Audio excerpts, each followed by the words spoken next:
सत्यराम दादू दयाल जी महाराज उन साधकों के बारे में बता रहे हैं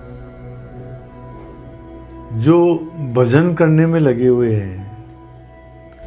देखो महाराज, हमारी सांसारिक पुरुषों की तो स्थिति यह है कि पहली बात तो यह है कि हम भजन करते ही नहीं हैं। हमारा भजन करने का लक्ष्य ही नहीं है, नंबर एक बात। और दूसरी बात, यदि मान लो भजन करते भी हैं तो डर के कारण से करते हैं। कोई आफत आ गई, कोई घर में बीमार हो गया, नुकसान हो गया, लड़की की शादी नहीं हो रही है, कहीं पैसे फंस गए हैं, तो महाराज जब विपत्ति आती है तो स्मरण करने की बात सोचते हैं। वैसे परमात्मा से हमारा कोई लेना देना नहीं है। चलो वस्तु विषयांतर हो जाएगा। दादू जी महाराज तो उन साधकों के बारे में बता रहे हैं जिनका एकमात्र लक्ष्य परमात्मा की प्राप्ति ही है। परमात्मा को प्राप्त करने के लिए ही जो भजन करते हैं उनकी क्या स्थिति है, उसके बारे में दादू जी महाराज बताते हैं। क्या कहते हैं दादू जी महाराज? दादू हरि रस पीवता कबू अरुचि न होय, पीवत प्यासा नित नवा पीवन हारा सोय। दादू हरि रस पीवता कबू अरुचि न होय। जो सच्चे साधक हैं महाराज, वो परमात्मा का जब भजन करते हैं, परमात्मा के रस में जब डूबते हैं तो उनको अरुचि नहीं होती है। और हमारी स्थिति तो ये है महाराज, भजन करने बैठते हैं तो एक तो नींद आने लग जाती है, एक दुनिया भर के जो विचार हैं वो सारे उस भजन के समय ही आते हैं। तो आप पूछोगे महाराज जी ऐसा क्यों होता है? ये इसलिए होता है कि हमारी परमात्मा में रुचि नहीं है। जिस काम में रुचि होती है ना, उसके अंदर मन ऊबता नहीं है, उसमें नींद नहीं आती है, उसमें फिर और कोई विचार नहीं आता है। तो हमारी रुचि नहीं है महाराज पर भजन करने में। अब यहाँ साधकों के बारे में बताते हैं कि दादू हरिश पीवता कबू अरुचिन हो। जो सच्चे साधक होते हैं उनको भजन करने के अंदर, उनको परमात्मा नाम रूपी रस पीने के अंदर कभी अरुचि होती नहीं है। पीवत प्यासा नित नवा, वो तो जो मतलब परमात्मा का भजन करते हैं, नाम रूपी रस पीते हैं, पीवन हारा सोय, तो महाराज वो तो और ज़्यादा नया होता जाता है, अर्थात तृप्ति होती नहीं है। आप तो इसको एक उदाहरण के माध्यम से समझो। एक बार वरुण देवता मारवाड़ में चले गए, प्यास लग रही थी। एक जाट के ध्यानी थी तो ध्यानी में गए। वरुण ने कहा कि भाई बहुत प्यास लग रही है, तो जाट राम ने उनको मदिरा खिलाया। तो मदिरा खाने से वरुण की प्यास भी मिट गई और भूख भी मिट गई, बहुत अच्छा लगा उनको। तो वरुण क्या कहता है जाते समय कि भाई मैं वरुण देवता हूँ, जल का देवता हूँ, कभी तेरे को जरूरत होवे तो आना मेरे पास, मैं समुद्र के पास हूँ। एक बार महाराज अकाल पड़ गया, जाट वरुण के पास में गया और आवाज़ दी कि मैं अमुक गांव का वो जाट हूँ, आपसे मिलने आए। वरुण आए, उनको अपने पास में ले गए और उनको वरुण ने उस जाट राम को अमृत पिलाया। तो 1 लोटा पिलाया, 2 लोटा पिलाया, 3 लोटा पिलाया, फिर भी जो है उसकी प्यास बुझी नहीं। तो वरुण ने पूछा कि प्यास मिटी या नहीं मिटी? तो जाट कहता है कि नहीं महाराज, अमृत पीने से कभी प्यास मिटती है क्या? अमृत पीने से तो उल्टी प्यास बढ़ती है। तो जिस प्रकार से अमृत पीने से और पीऊँ और प्यास बढ़ती है, इसी प्रकार से महाराज परमात्मा के जो सच्चे साधक हैं वो परमात्मा का जो भजन करते हैं उनको एक लंबी रस लगी रहती है। दादू जी महाराज क्या कहते हैं, दादू जैसा नाम था तैसा लिया नाय, होश रहे जी में पछतावा मनवाए। बोलो, दादू जी महाराज ने अपने जीवन में किया भजन ही तो किया, फिर भी कहते हैं कि मेरे तो मन में ही रह गई। तो इसी प्रकार से परमात्मा का जो भजन करने वाले होते हैं महाराज, वो परमात्मा का भजन करते करते कभी थकते नहीं है, उनको कभी अरुचि नहीं होती है, उनको कभी आलस नहीं आता है, उनको कभी नींद नहीं आती है, उनको कभी और कोई विचार नहीं आते हैं महाराज। इसी बात को कबीरदास जी महाराज कहते हैं, कबीर हरि के नाम का पीवत ही अधिकार, श्वास श्वास रस पीवता, प्यास न मिटे है करार।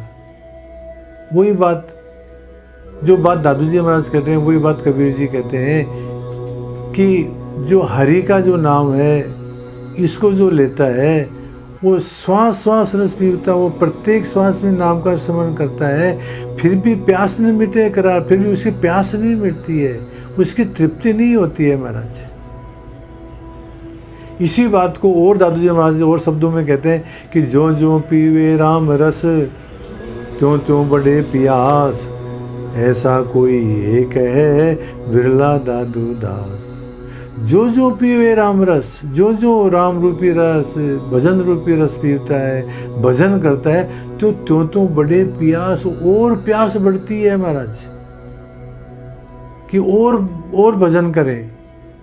ऐसा कोई एक है। दादू महाराज कहते हैं कि ये ऐसे साधक सब जगह नहीं मिलते, कोई एक साधक है, बिरला दा को बिरला ही कोई इस प्रकार का संत महापुरुष है जिनको भजन के अंदर रुचि होती है, जिनको भजन करने की लंबी रस लगी रहती है, और जो भजन का रस पीते हैं महाराज उनको और प्यास बढ़ती रहती है, उनको संतोष नहीं होता है। और कहते हैं अमृत अंत न आवई, अमृत का कोई अंत आता है क्या? तृप्त न पियो नार, जो अमृत पीता है उसको अमृत पीने से तृप्ति नहीं होती, अमृत का अंत नहीं आता है। सोखे बड़वा अनल ज्यों पोखे सरिता धार, देखो जिस प्रकार से समुद्र के अंदर एक बड़वा अनल अग्नि होती है जो जल को जलाता है, पर तो बड़वा अनल अग्नि से अग्नि को कभी पूर्ति होती ही नहीं है। आप तो ये समझो जैसे अग्नि है महाराज, अग्नि के अंदर जितना हम ईंधन डालते हैं उतना डालते जाओ, अग्नि कभी ये कहेगी नहीं कि जो है मतलब मैं धाप गई हूँ या मेरे को तृप्ति हो गई है, कितना ही डालू ईंधन आप तो वो तो जलाती रहेगी। इसी प्रकार से वडवा नल जो होता है समुद्र के अंदर, वो जो है मतलब उसको तृप्ति होती नहीं है। और वो जो सब नदियाँ उसको अंदर पानी डालती रहती है समुद्र के अंदर, पर वडवा नल को तृप्ति नहीं होती है। ठीक इसी प्रकार से जो अमृत का पीने वाला है, जो नाम रूपी अमृत को पीता है महाराज, उसको कभी भी तृप्ति नहीं होती है।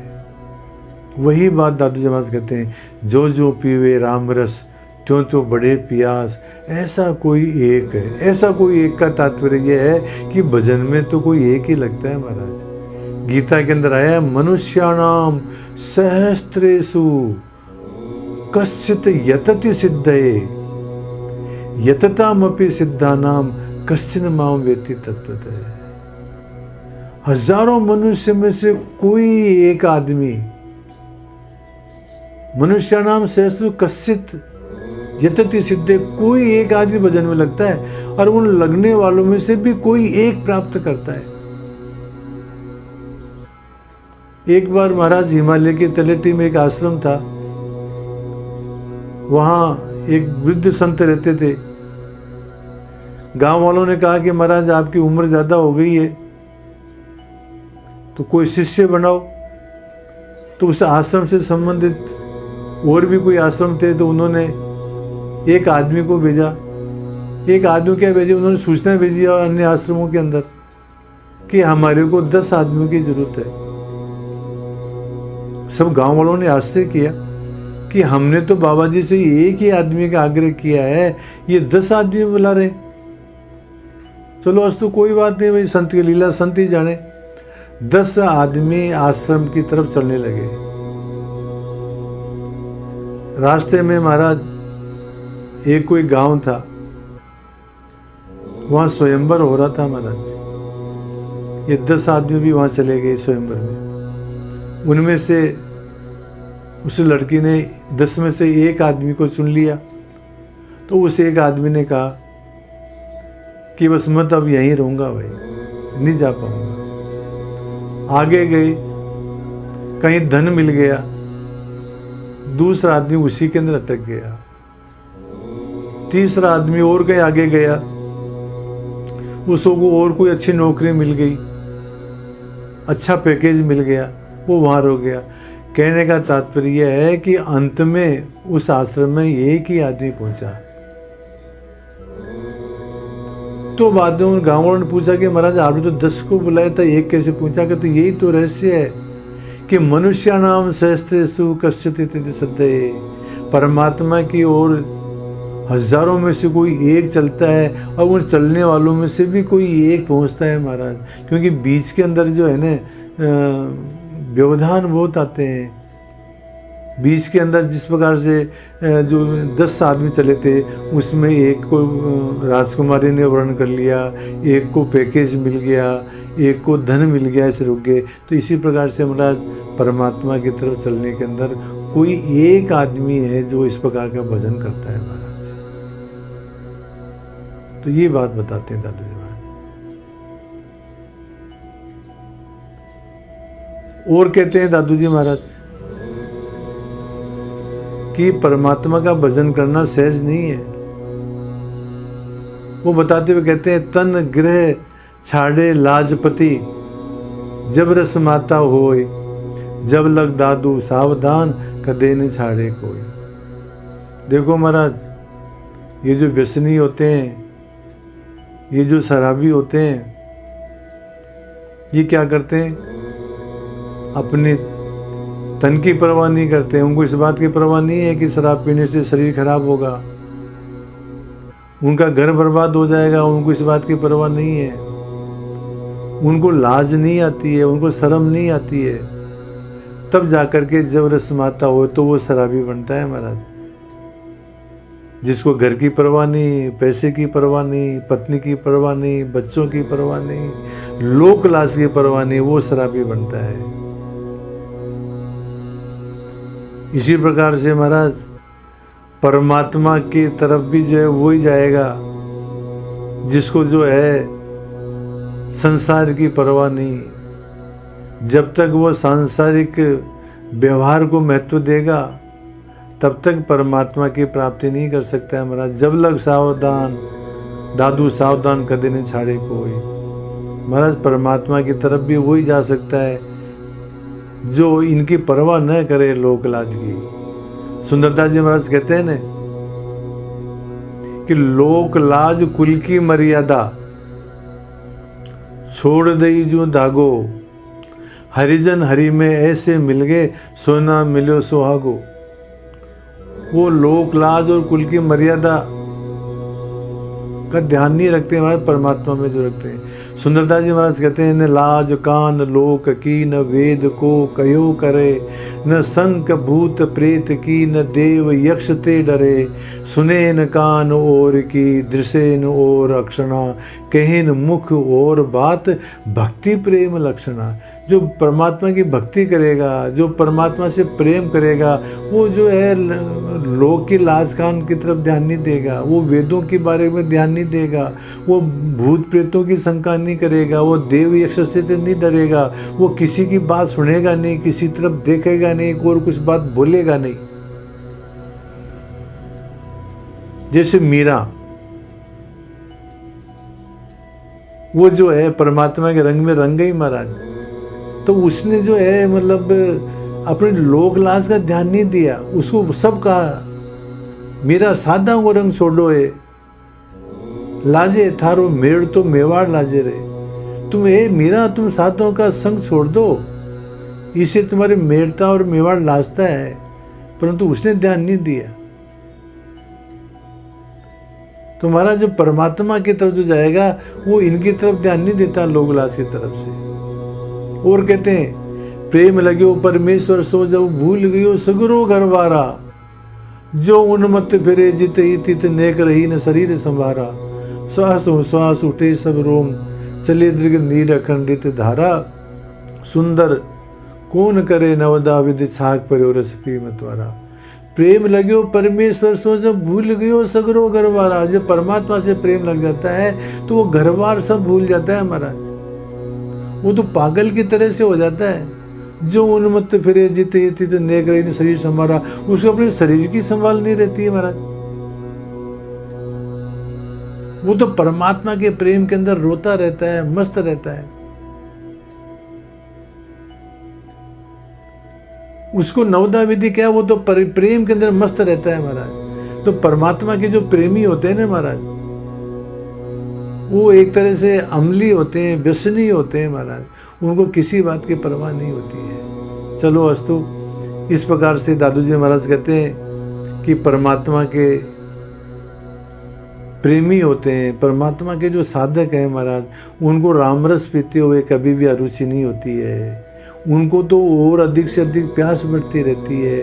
उनको लोक लाज की कोई परवाह नहीं रहती है महाराज। इस प्रकार के साधक ही परमात्मा को प्राप्त कर सकते हैं। वो ही परमात्मा के साथ में आनंद से जो है मगन रह सकते हैं महाराज। और जो लोक लाज के चक्कर में पड़े हुए हैं, जो है अपने स्वार्थ के कारण से परमात्मा का भजन करते हैं, वो उस हरिरस को प्राप्त नहीं कर सकते महाराज। ये बात दादू जी महाराज इन साखियों में कहते हैं। सत्य राम।